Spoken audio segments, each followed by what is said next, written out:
ছিল সবচাইতে বিশৃঙ্খলে ভরা, অরাজকতায় ভরা, ব্যভিচারে ভরা, সমস্ত রকমের খারাপি আখড়া যেটা ছিল। আল্লাহ রাব্বুল আলামিন বলেন যত রকমের অবস্থায় থাক, কিন্তু আল্লাহ রাসূল তাদেরকে পানিশমেন্ট করতে পারছে কি পারেনি? পানিশমেন্ট করছেন, করতে পারে। কারণ কি আল্লাহ তো কোরআনে বলে দিলেন তানজিলাল আজিজুর রহিম। আমার আল্লাহ ডাক দিয়ে বসেন কয় যেন তেন জায়গা থেকে উনি অবতীর্ণ হন নাই। উনি যে অবতীর্ণ হয়েছেন এই পাওয়ার, এই যে নবী, এই যে রাসূল আমি তোমাদের জন্য পাঠিয়ে দিছি এই জমিনের বুকে, এটা যেন তেন জায়গা থেকে না। আল্লাহ বক্সা বলছেন যে তানজিলাল আজিজুর রহিম, সেটা নাজিল হয়েছে নজরে জমির আগমন করছেন। কয় সেই রাহিম গুণ শক্তি সম্পন্ন একটা পাওয়ারের মাঝখানে আল্লাহ রাসূলকে আল্লাহ পাক এই জমিনে বানাচ্ছে। কাজেই এই রাসূল সাল্লাল্লাহু আলাইহি ওয়াসাল্লামের পক্ষে সমস্ত বিশ্ব শান্তি বন্দোবস্ত করা সম্ভব হয়েছে, ঠিক কিনা? ঠিক। তাহলে এখন আপনারা সবাই এই যে নেসবতের খাতিরে আল্লাহ যেমন বলছেন আতিউল্লাহ, আল্লাহকে ফলো করো। কাকে? ওবে আল্লাহ, আল্লাহকে ফলো করো। ওয়া আতিউর রাসূল, এটা আল্লাহ পাকের সিস্টেম। আল্লাহ বলেন খালি আমাকে ফলো করলে হবে না, আমাকে ফলো করতে চাইলেও তো সাথে সাথে করতে পারবে না। আমার আল্লাহ সিস্টেম করে দিলেন। মাইকের বড় দুরবস্থা, হ্যালো, খুবই খারাপ অবস্থা। মাইকের ব্যবস্থা সুন্দর করো। খুব খারাপ অবস্থা বাবা, এভাবে হলে তো হবে না। আমার কথা বুঝতে পারতেছেন? আমি কথা বলবো না, কথা দিয়ে দিব, ওনারা কথা বলবেন। আমাদের প্রোগ্রামটাকে আমরা ধীরে ধীরে শেষ করার চেষ্টা করবো ইনশাল্লাহ। আমি যে কথাটা বলতেছি আমরা একটু খেয়াল করি। আমি সেটাই বলতেছি, এবার একজন রাসূল পাঠাইলেন এমন একটা পাওয়ার দিয়ে। আমার আল্লাহ বলেন রহমান রূপী এবং রহিম রূপী দুইটা পাওয়ার আমার আল্লাহ।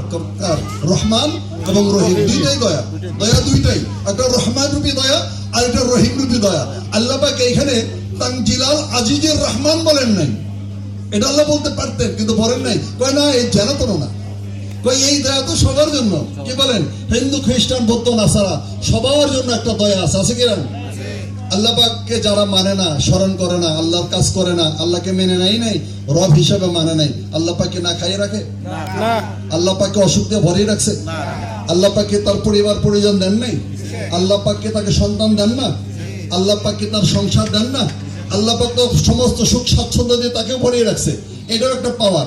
আবার আল্লাহ পাক ডাক দিয়ে বলেন আর রহমান আর রহিম। কয়টা? একটা হলো রহমান আর একটা হলো রহিম। একটা রহমান রূপী আর একটা রহিম রূপী। এইখানে আল্লাহ সাহেব বললেন যে আমি পাঠাইছি, এই যে নাজিলের কথা বলছে তানজিলাল আজিজুর রহিম। আল্লাহ পাক রহিম রূপী একটা পাওয়ারফুল স্পেশাল পাওয়ারের থেকে আমার রাসূল এই জমিনে আসার কারণে আপনার কালবের ভিতরে আল্লাহ রাসূল এমন একটা পাওয়ার আল্লাহর ইচ্ছায় আপনার কাছে এসে ইশক এবং মহব্বতের মাধ্যমে আপনার কালবে ঢুকিয়ে দিছে। ওই যে কথাটা বললাম, ইচ্ছা করলে আপনি আর দূরে থাকতে পারবেন না। আল্লাহ রাসূলের জন্য এমনিই হৃদয় কাঁদে। কি বলেন, ঠিক কিনা? ঠিক। আল্লাহ রাসূলের জন্য এমন অবস্থা আমার আল্লাহ করে দিচ্ছেন। কাদের মহব্বতের সাথে সেই রাসূলের প্রতি আমরা দরুদ পড়তে থাকবো বেশি বেশি করে। এই কারণেই করবো বাবা, আমরা যারা এখানে বসে আছি, আমার আব্বা এক সময় এই দরবার আসতেন। আমার আব্বা, আমার আম্মা, আমার চাচা, আমার জ্যাঠা, আমাদের পূর্বপুরুষগণ এই দরবার আসতেন আল্লাহর ঐক্য লাভ করার জন্য। আল্লাহর রাসূলের ইশক বা মহব্বত তার নিজের কালবের মধ্যে নেয়ার জন্য এই দরবারে আগমন করতেন। আজকে তারা কবর দেশে শাহিদ আছেন, ঠিক কিনা?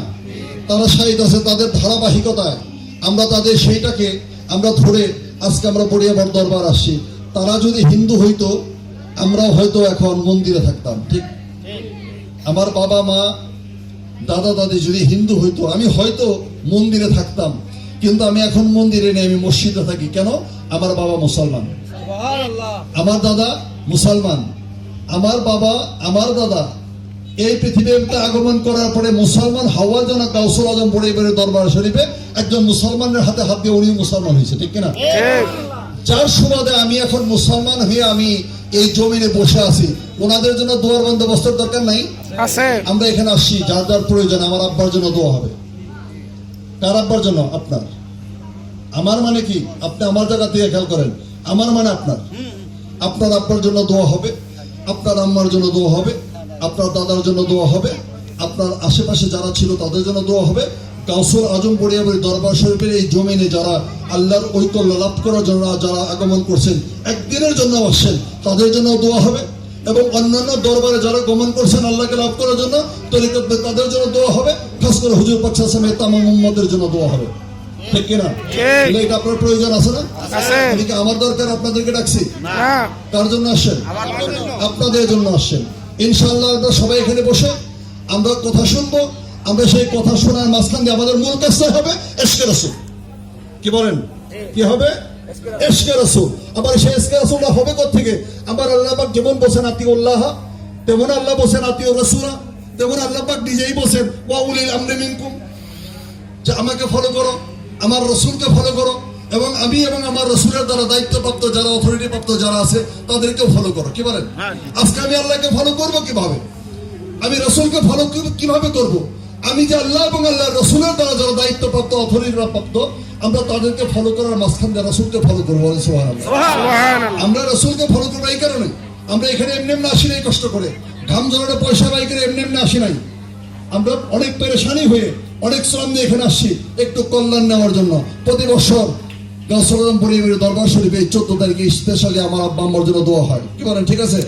আর আগামীকালকে উরুস মোবারক হবে এবং সেইখানে আমরা সারা রাত ব্যাপী আমরা আমার নিজেদের জন্য আমরা কল্যাণ কামনা করব ইনশাল্লাহ। তার পরবর্তী রাত্রিতে আমাদের এখানে বিনোদনের জন্য আপনাদের জন্য কাজল দেওয়ান এবং মনীষ সরকারের বন্দোবস্ত এখানে আছে, আমরা সেটাও আমরা শোনার চেষ্টা করবো ইনশাল্লাহ।